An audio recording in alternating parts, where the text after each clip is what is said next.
So you won't believe how hard it is just to get some smooth action shots. So where the camera is doing exactly what it's doing now, and is like almost gliding over the image. Now, especially if you're a one-man operation, getting these shots are almost impossible, unless you have a motorized slider.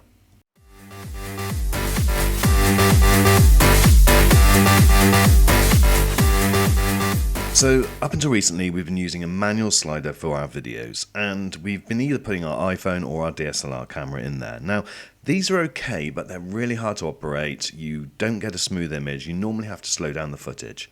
So now we've picked up what I think is an incredible product. It's this, which is the GVM, that's the Great Video Maker GP80QD. And it produces some brilliant images and results like this.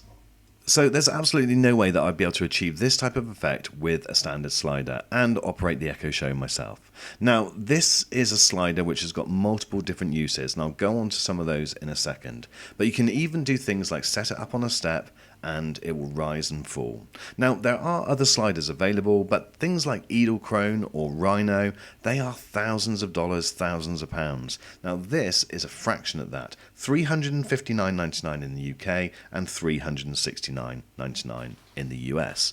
Now, it comes in a handy carry case which has got a nice foam protection, and inside there everything that you'll need. Now, you'll see that the slide that you're seeing now is with my manual slider, and I've purposely not edited it because I'm showing you what used to happen when I used to slide with that. I'd have to do it time and time again, and then I'd have to either slow down the footage or edit it out.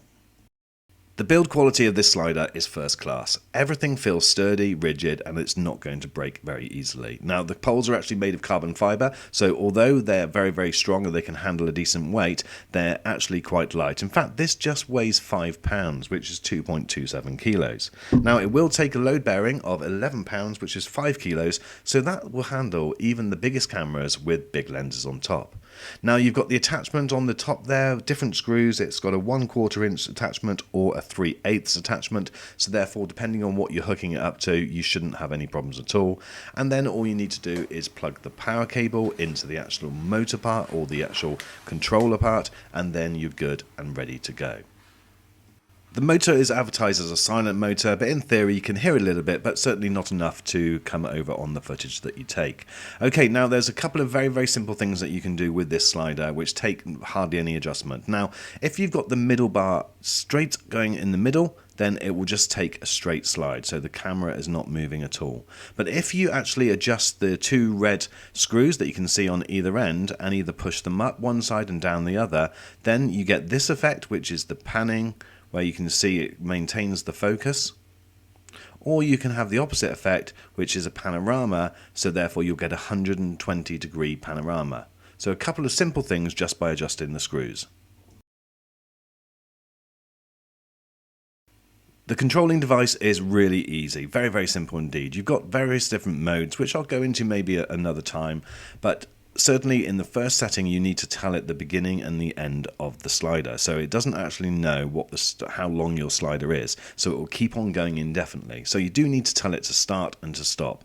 So all you need to do that is go to one end and select the start point and then press and hold, and then go to the end, press and hold wherever you want that. Now, that doesn't need to be the end of the slider. You can have it set up so that it stops in the middle, depending on what effect that you're after.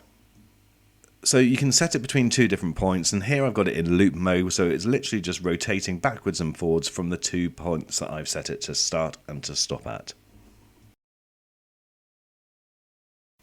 It doesn't matter whether you're in manual or auto mode, you can adjust the speed very easily. Now, in video mode, you can go between 11.5 seconds to get from one end to the other, right up to 2 minutes, or in time-lapse mode, you can actually take that right up to 22 minutes. And that way you'll get the amazing time lapse and that sliding effect, which I'm going to try out and I'll let you know how we get on. So in summary guys, I'm super impressed with this little slider. The cost of it is brilliant compared to some of those more expensive ones out there. I'm not saying it's really cheap, but at £365, $370, I think it's very, very good value. I'll leave the links in the description, check it out for yourself, and I'll see you on the next video.